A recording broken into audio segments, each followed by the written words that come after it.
go. Forward in, playback.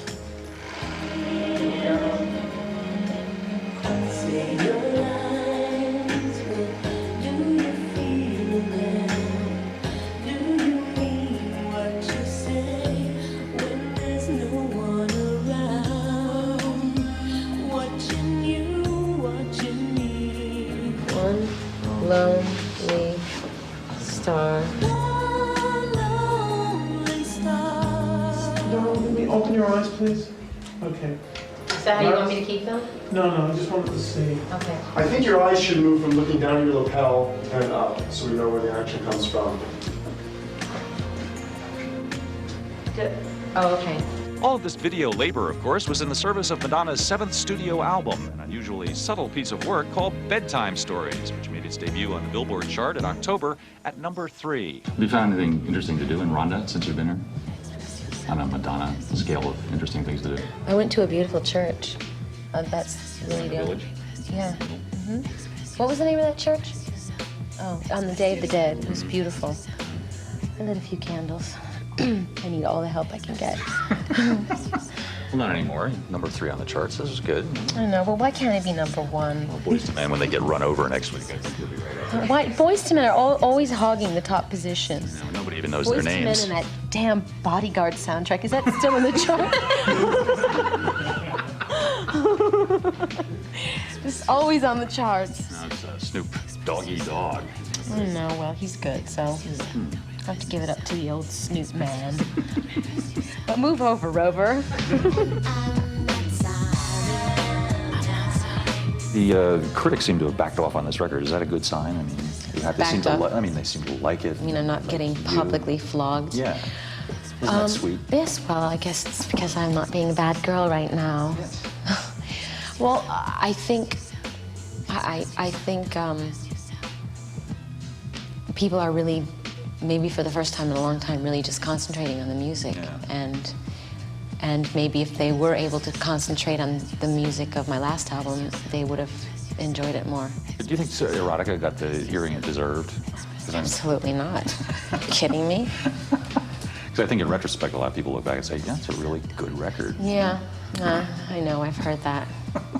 Thanks. Why didn't you say that 2 years ago?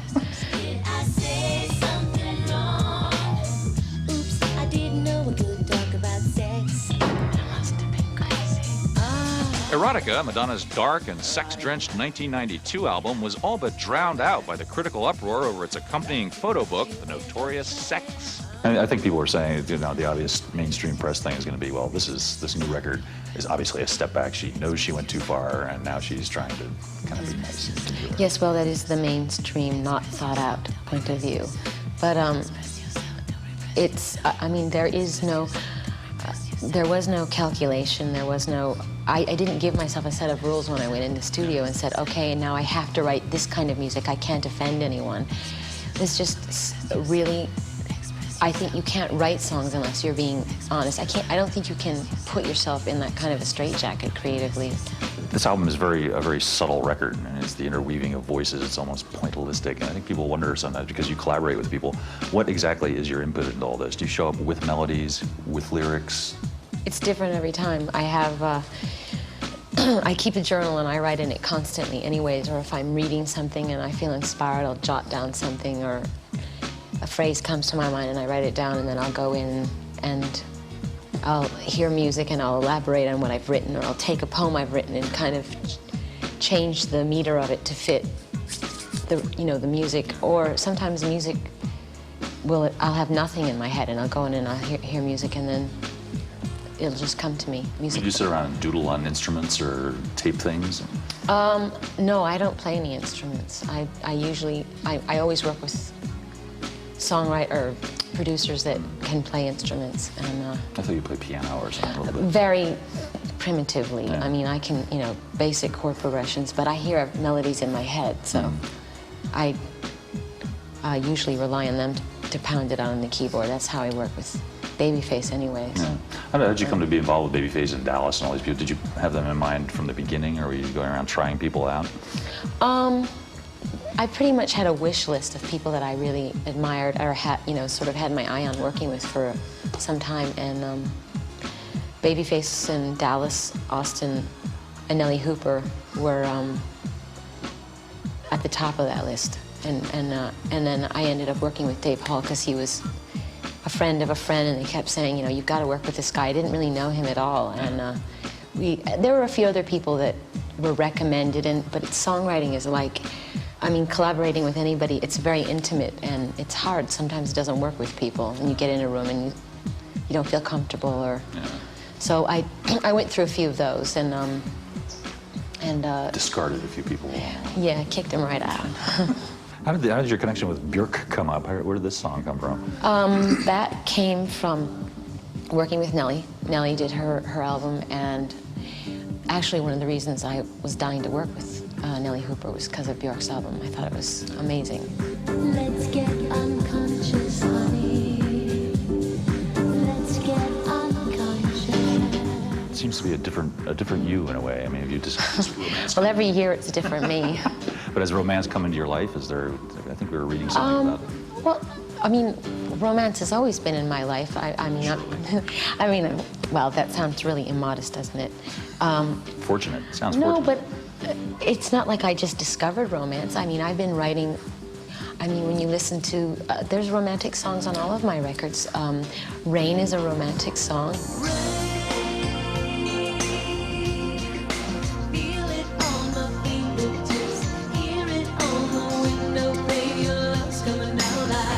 Live to Tell is a romantic song. I've always written romantic songs.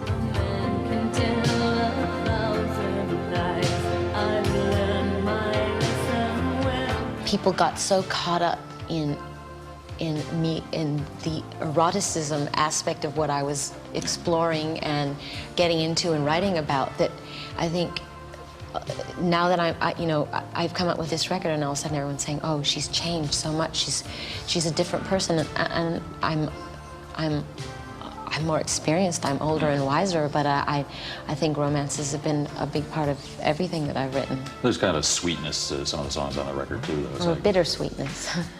I meant to say a bittersweetness. Yeah. But is there a guy in your life who's changed things? Getting to the really important question. This is the important thing. Actually, the songs are about a lot of different guys. Well, not just men. I mean, Inside of Me sounds like it's a love song, but it's actually about my mother.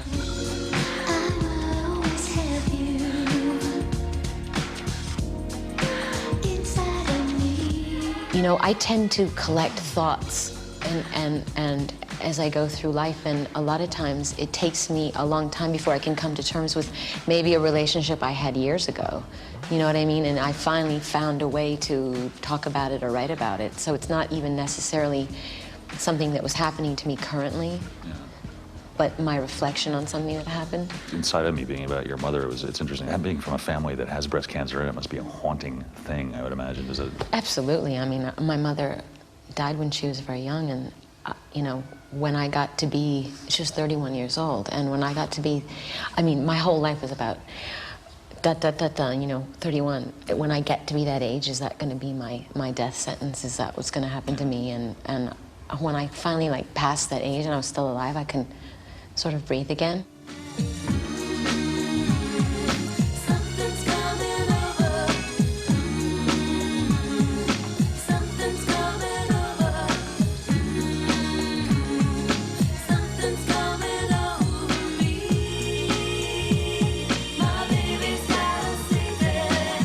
In secret, the video is Madonna in the company of many, many black people. Is that a typical night out for you? Do you go to clubs in Harlem or? I do actually, but one of the reasons I shot it in Harlem is because I thought that, I mean, I think people traditionally think of Harlem as being this ghetto where everybody's sad and people are full of despair and there's no hope. And I walk down the streets, 125th Street in Lenox, and I see beautiful, beautiful people and beautiful children playing on the streets, and I see incredible, beautiful brownstones. I mean, that is a beautiful part of Manhattan, and I discovered a lot of beauty there, and I thought, since the song is about discovering a secret, that I liked combining that.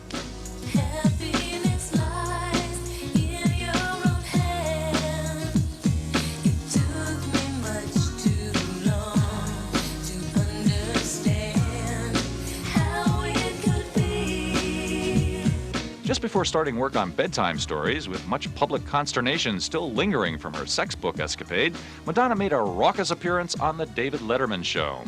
You were on his show saying all these Bad words? bad words. Yes, I know, but it was a performance. Incidentally, you are a sick. I don't know why I get so much. You realize this is being broadcast, don't you? Yeah. It wasn't a real argument between us, and Was David aware of this? he knew the gist of what was going to happen. Is that a rug?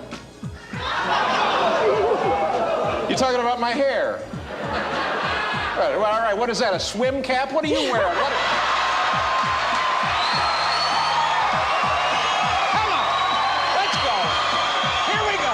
It was like a snowball, you know? I mean, it was like everybody freaked out about it, and then I think Dave freaked out about it a little bit. But you know what? Dave was never, you know, I called him up to, when they asked me to do the MTV Awards, I said, well, you know, who do you want to do it with? And I couldn't think of anybody. It's like, I thought, if I come out with anyone, there's got to be some kind of symbolism. It's got, like, who do I want to join forces with? Who do I want to, you know, represent myself with? And I thought, wouldn't it be great to come out with David Letterman? Because everyone thinks we're in this, like, huge world war. And so I called him up and asked him. And I said, Dave, are you ready to bury the hatchet? He goes, there is no hatchet.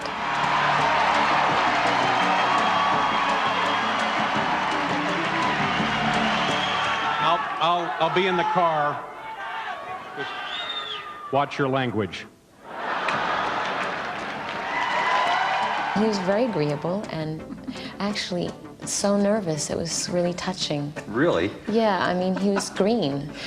And he was so sweet, the way he was gripping my arm as we walked out on the stage. But, you know, I have to say I adore him. I know that sounds completely perverse, but I do. I'll never explain again my sexuality. What have you made of Ronda since you've been here? This is a deeply Catholic region of the This is country. a deeply beautiful, beautiful, beautiful city. But it's one of the oldest cities in the world. And there's no McDonald's, there's no 7-Eleven. And I'm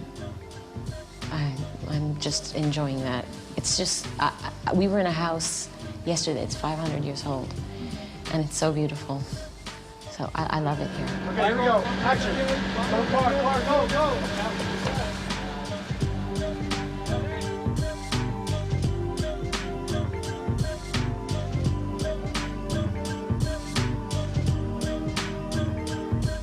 Is this a typical Madonna video? I mean, this is a really big production. Well, yeah, it's expensive and... Not your money, though. Well, it kind of is my money. Yeah. If you know how videos work, I mean, you know, you get an advance and then start making money on your records, and then that record company just sucks it back out of you. So. But I mean, Are they always this complicated logistically?